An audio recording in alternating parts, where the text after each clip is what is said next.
Hi guys, James at RampantLionReviews again for you today with another beer review. For this one we have a beer that should be really quite interesting. So one half of it is Norwegian, the other half is kind of Danish and kind of American as well. And it's definitely one of the heavier beers that I've had in recent times. So for the Norwegian side we're going to go to Lervig Aktiebryggeri, and for the Danish American side we're going to have another look at an Evil Twin Brewing beer. So this one is called the Big Ass Money Stout. It comes in at 17.2% and it should be a bit of a beast. From what I gather, there's been a few incarnations of this beer.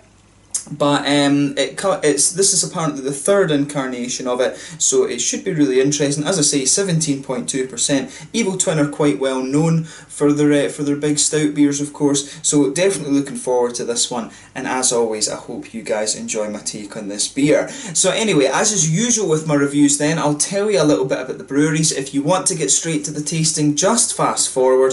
All the usual links are in the description below. That's the brewery websites, the link to my other reviews that I've done, both from Evil Twin and from Lervig Aktiebryggeri. No doubt I will add some more to both in the near future. It's the first time I've reviewed one of the Lervig beers in quite a wee while actually, but there's all the usual social media in the description below as well. If you want to see more beer reviews, do please consider subscribing to the channel. The whole channel of course has a geography based tagging system, so you can go into the home page and search for beer based on country, city, state, county, prefecture, whatever it is you're interested in. Do check out the playlist of beers from different countries. There is one there for both the Danish beer reviews, the American beer reviews and the Norwegian ones. This beer will probably appear in all three of those. Do check it, and of course you can check out the other ones as well. And as always, please do get in touch and let me know some of the other beers and breweries that you guys would like to see me review. It's always great to hear from you guys that are watching the videos, and the support that you show the channel is hugely appreciated. So anyway, on to the breweries then, to talk a little bit about Evil Twin. So these guys are a Danish gypsy brewery that were founded by Jeppe Bjergso, who's a twin brother of course of Mikael Bjergso, back in 2010, and it was largely inspired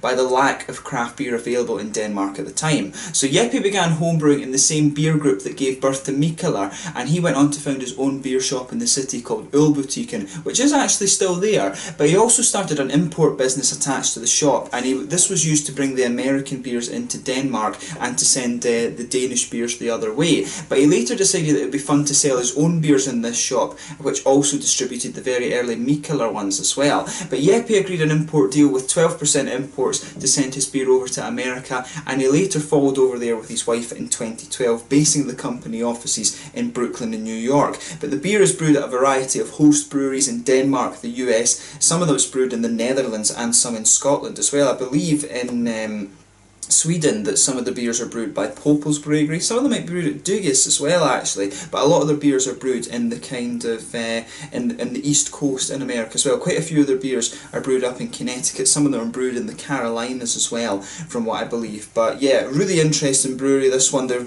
a lot more prolific. For a period of time they weren't all that prolific, but then they seem to have agreed new deals with different breweries and things like that, and they're getting their beers out there a little bit more again. But Evil Twin, as I always say, they do some really interesting stuff. If you get the chance to try some of their beers, then I really recommend that you do. They're particularly good when it comes to the Imperial Stouts, but I've had some really good double IPAs and stuff like that from them as well. I'd love to see them have a go at a Scotch ale, because I think that's something that they haven't actually done yet, and when you think of the big malty beast beers that they do, I think that's something that they would do very well with. But yeah, that's all you really need to know about Evil Twin. The website, the brewery website's in the description below, and as I always say, you can follow them on Facebook as well and Instagram and things like that, and keep up to date with the latest goings on at the brewery. So yeah, on to the Norwegian side of the beer then. So as I've told you before, Lervig Aktiebryggeri, these guys are based in Stavanger in southwestern Norway, which is of course the oil city up there.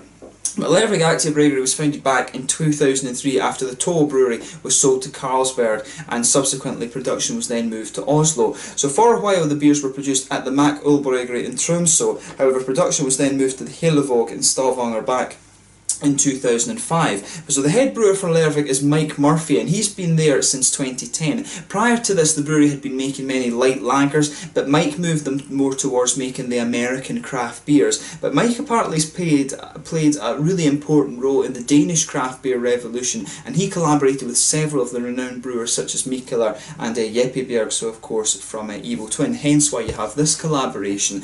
Sean Hill and Andreas Kiesemeyer are some of the other ones that he's collaborated with as well from Denmark. But he also worked for Birra del Borgo in Italy for a while, and he owns about 5% of the Lervig Aktiebryggeri. But the main owner of the brewery is Christopher Stensrud, who owns around 67% of the shares. He's quite a well-known Norwegian investor, and in total the brewery are now exporting about 20% of all the beers exported from Norway. So they started off, from what I understand, they started off as quite an unprofitable company, but they really have grown a lot over the years thanks to the investment from Christopher, and they're now probably one of the best known Norwegian craft breweries. Of course, the main one that started up was Nøgne under Kjetil Jikken, who's now in charge of a little brewery down on Crete in Greece.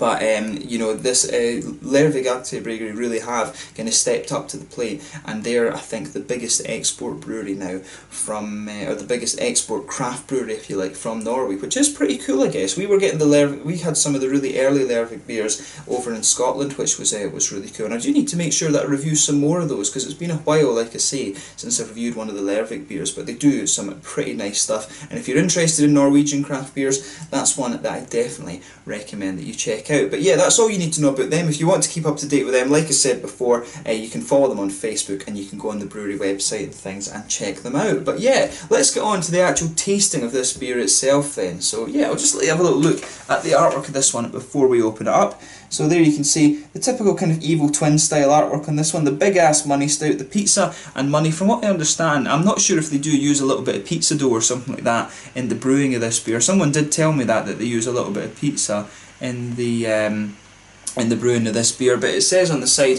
two old friends and brewers decided to go crazy together in once again. This time they met stateside to brew a rich, over-the-top and unique stout, guaranteed to impact your taste buds. This big-ass stout contains two essential ingredients that unite Stavanger and New York. I'm guessing that's pizza and money. So yeah. So really interesting, this one. I'm not sure, as I say, I'm not sure if they did use a little bit of pizza dough or something in this, but yeah, and of course, you have to use money to get stateside, so I wonder if that's what they're on about. But yeah, nicely presented beer, this one. Like I say, it's 17.2% Imperial Stout. I guess this is going into the sort of triple stout region. The only other stout I can think of that is this heavy is the original Tokyo that Brewdog used to do, and I do have a bottle of that in my store that you'll see reviewed at some point. So yeah, let's get this guy out and we'll get on with the tasting. And this is as far as we've gone on review number, we're nearly at review number 1400, and these 1400 beer reviews that I've done for you, I think this is the heaviest beer that I will have reviewed for you. So let's open it up and see how we get on then. If I can get my finger under it. There we go. Ooh, it's getting a little bit excited, a wee bit of it on my fingers, but let's get it out and we'll into the glass then. Look at how oily that is. That's pure booze on this one. Look at how oily that beer is. We'll leave it at that for the moment. There's a good bit of carbonation there, but I think that head is just going to fade away to be a very, very thin foamy layer. But just look at that. That looks like an absolute monster of a beer. You could see there's a very thin, you could see there was about a half finger of a frothy, very dark tan head on this beer, but it's just faded away to be a very, very thin foamy layer. And I do remember this happening quite a lot when you have the really, really high ABV beers. So yeah, you can see the foam around the edge of the glass there. That's the colour that the head on this beer was before it faded away. But yeah, look at that one. If I hold this up to the light, you know, it's as black, I think, as you're going to get out of a beer. I think it's fair to say that's a sort of really dark ebony kind of colour. If I put my fingers behind the glass, you're not seeing anything through that. If I hold it up to the light, you're getting a very, very light, you're getting a very, very small bit of a kind of chestnutty edge to the beer. But this is an absolute monster of a stout. Let's make no two doubts about that. There's one or two big bubbles sticking towards the side of the glass, and you can see some little ones going up towards the bottom of the head, but generally this is an absolute monster of a beer. It looks absolutely lovely. So let's take a closer look at the aroma then and just see how we get on with this one. Ooh, now that's interesting. You can smell a little bit of the booze in this one, but on top of that, it's actually quite a smooth aroma, I think. So yeah, definitely some roasted black malts, which is what you'd expect. There's a lot of brown sugar in there, I think, as well. Some really dark, kind of treacle roasty qualities. Yeah, very, very dark brown sugars in this one. A lot of nice chocolate coming out of it too. Yeah, a lot of lovely kind of chocolatey notes to this one. There's a little, I want to say, it's interesting, because I'm taking it in and it's almost like there's a little bit of a pepperoni note to this one, which is quite funny. That's really unusual. I'm not sure if my mind's playing tricks on me with that, but there is almost a little bit of this meaty kind of pepperoni thing coming out of this one, because the malts are that dark. But yeah, like I say, I think this is the third incarnation of this beer that they've done. There's definitely something in there. But yeah, lovely big dark chocolatey notes, a good bit of roasted black malt, some really heavy treacly brown sugars in this one as well. A bit of earthy hop, I think. You can pick up some red fruits as well. It's a really dark sort of figgy note almost, I would say. Really dark sort of figgy note to this one. But yeah, nice. There's a little touch of grassiness in there, but not very much. A little bit of earthiness. And as I say, some roasted black malt in there. The aroma, because this beer is so heavy, I think, there's not too much kind of coming out of it. It doesn't... It's got a little bit of woodiness and nuttiness as well, but there's a, you know, I think it's because the beer is so heavy, I think some of the aroma is really struggling to come out of this one. I'm not too sure, but it does smell really lovely, and as I say, there's a little, maybe it's my mind playing tricks on me, but I think there's a little bit of a pepperoni smell coming out of this one. But as I always say, take a little bit of time and enjoy the aroma of the beer before you get stuck into it. But let's have a taste of this one now. I'm really curious to see how this beer turns out. So this one is the Big Ass Money Stout. As far as I understand, this is incarnation number 3. This is a collaboration between Lervig Aktiebryggeri from Stavanger in Norway and Evil Twin Brewing of Copenhagen, Denmark, and I guess Brooklyn, New York over in America. Let's get stuck into this one then. Slange, skål.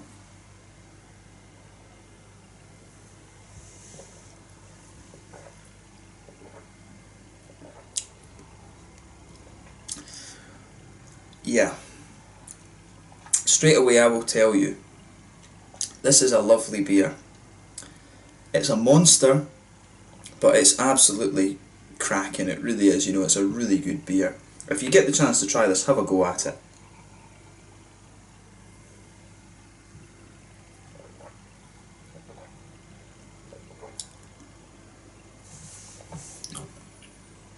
Oh, yeah. I'll tell you something though, if you have this to yourself, it will mess your day. There's no doubt in my mind about that. It will definitely destroy your day, this one, but in a very, very good way. You'll enjoy it when you're drinking it, but you can really feel how strong this beer actually is. It really is great. It reminds me a little bit of the Dark Horizon that I had from Nugnau, that Mike from the guys from Nugnau sent to me. It has a similar feel to that. It's got this lovely big, almost velvety malt base to it.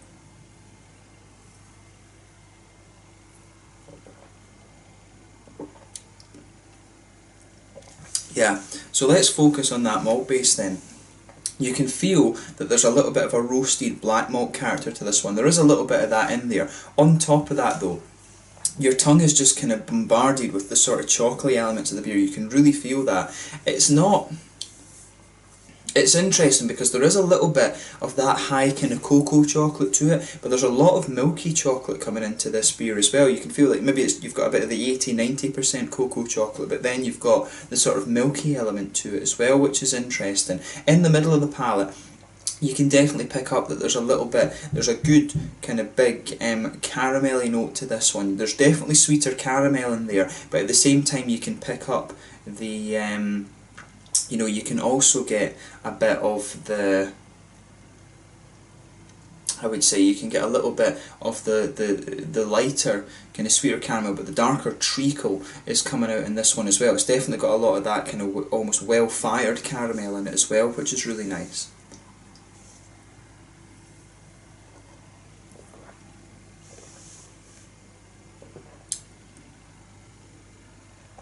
But that's a lovely beer.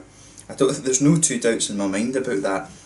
It's definitely, I think the aroma, some of the notes that you're getting in this beer really struggle to kind of push their way out of the aroma, if you like, but in the flavour they're most definitely there. If you come towards the front of the palate, just behind that little bubble where you'll get the fruity things, there's a woody element to this beer, and I think there's a nutty kind of quality to it as well, which is really interesting.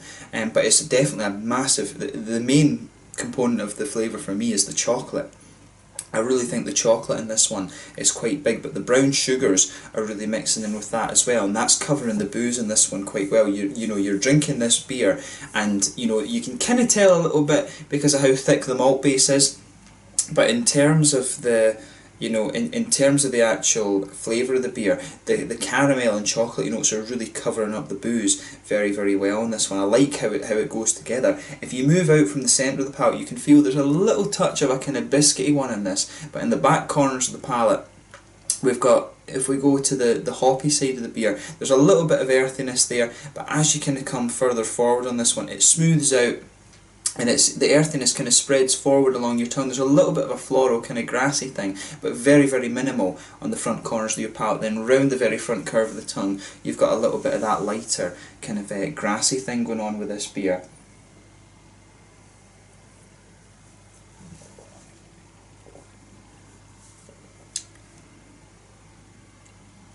But yeah, that nutty note, I'm finding as you get further and further into the flavour of this one, that kind of nutty note is coming out a little bit more.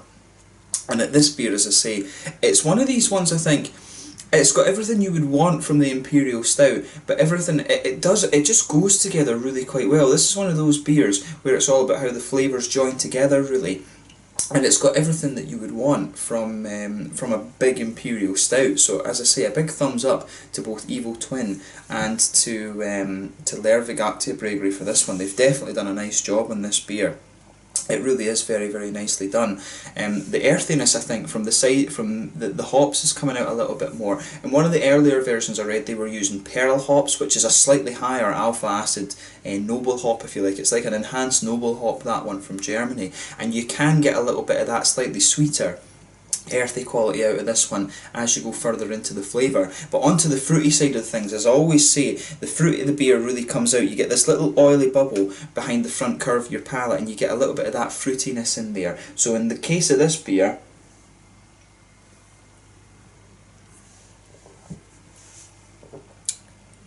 so yeah, with this beer, it's really nice. There's a lot of red fruity qualities coming out of this one. So it starts off, it's almost got a little bit of a kind of, it's got a kind of pruny flavour to it, if that makes sense. And this beer, as you get further into the flavour, it almost becomes a little bit kind of cakey, if that makes sense. It's almost like a boozy, cakey kind of flavour that you're getting out of this one. But yeah, there's a little bit of a figgy flavour to this one. I think there's a little bit of plum as well. It's not quite, the fruity side of the beer doesn't quite have the sharpness of the raisins, if that makes sense. But yeah, figs, prunes, a little bit of plum. I think that's the kind of fruity side you're getting out of it. There's a little bit of the candied red fruit as well, I think, that you would associate. I always say this, but you get a little bit of the kind of Haribo, the little heart-shaped sweets you get from in Haribo Star Mix. That's the kind of fruity flavours I think you're getting out of this beer. And as you go further into the aftertaste, the sort of the figs come out a little bit more along with that candied red fruit, but the prunes and the plums, I think, are at the start of the flavour. They come in quite nicely at the start, and then it just becomes a more sort of candied, kind of figgy red fruity flavour as you go on. But it's a lovely beer, this. I've repeated that a few times, but this is a really lovely beer, and I can feel that 17.2% getting to my head now. It's, you know, one of these funny things when you're doing reviews of the big beers.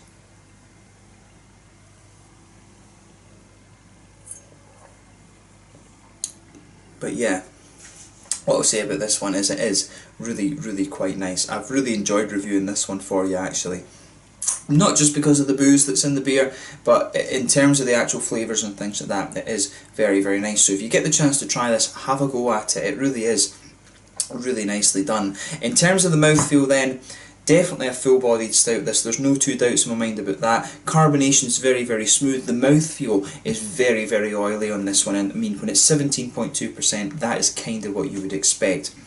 So oily mouthfeel. There's a little bit of hoppy bitterness from this one. As I say, some of the kind of notes from the pearl hop that they've done in this one, you can pick up a little bit of that nice, almost German noble quality to this beer, which is quite unusual to say. But there's a little bit of hoppy bitterness to this one, but it's by no means going to blow your head off in terms of IBUs. If I had to guess, I'd say it's around the 30-40 IBU mark, this one, but it's, as I say, it's very nicely done. Malt base leans towards the sweet side of things, which again, you know, is kind of what you'd expect. Lovely big sweet malt base on this one, and there's a good little bit of a juicy fruit as well. The malt base, as I would say as well, you get a little bit more of the roasty toasty sort of thing. As you go further and further into the aftertaste, you get a little bit more of that kind of roasty toastiness from the malt base, but overall I would say it's quite a sweet beer, this one, but it's beautifully done, and I certainly wouldn't hesitate to drink this again. But I don't think I could manage another full sort of half litre or American pint. I'm thinking by the height of this can, this is one of these ones that's around 450 millilitres. It'll be one of these American measurements that this can is. But overall, like I say, beautiful beer, this one. If you get the chance to try it, I highly recommend that you do. But let's leave it at that for this one. Basically, a beautiful imperial stout with two really good brewers that I think you definitely need to have a go at for yourself. So yeah, this one was the Big Ass Money Stout, a collaboration between Lervig Aktiebryggeri from Stavanger in Norway and Evil Twin Brewing, who are, you know, kind of Danish, kind of American, I would say. But yeah, lovely, lovely beer. Have a go at it for yourself and see what you think. To me, this is a very straight up imperial stout. It has everything you'd expect from the style, but it's one of these ones that just puts the flavours together really well. It's one of these ones, I think, that's quite simple in its concept, if that makes sense, but it does what it aims to do very well, and of course it's a little bit more boozy than some of the other ones you're going to find at the market. But let's leave it on that. So yeah, thanks again for watching my beer reviews. Until the next time, please like, subscribe, share, all the usual YouTube stuff. Let me know your own thoughts on this beer in the comment section below. Let me know what your favourite beers are from Lervig and from Evil Twin. You will see more reviews from both breweries from me over the next little while, but thanks again for watching, and I will catch you guys later. Make sure you check out my social media. Let me know your own thoughts on this beer in the comment section below, and I will catch you guys later. As I say, I can feel the booze from this one going to my head. But thanks again for watching, and I will see you guys again soon. The Big Ass Money Stout from Evil Twin Brewing and Lervig Aktiebryggeri. Stavanger just now, skull.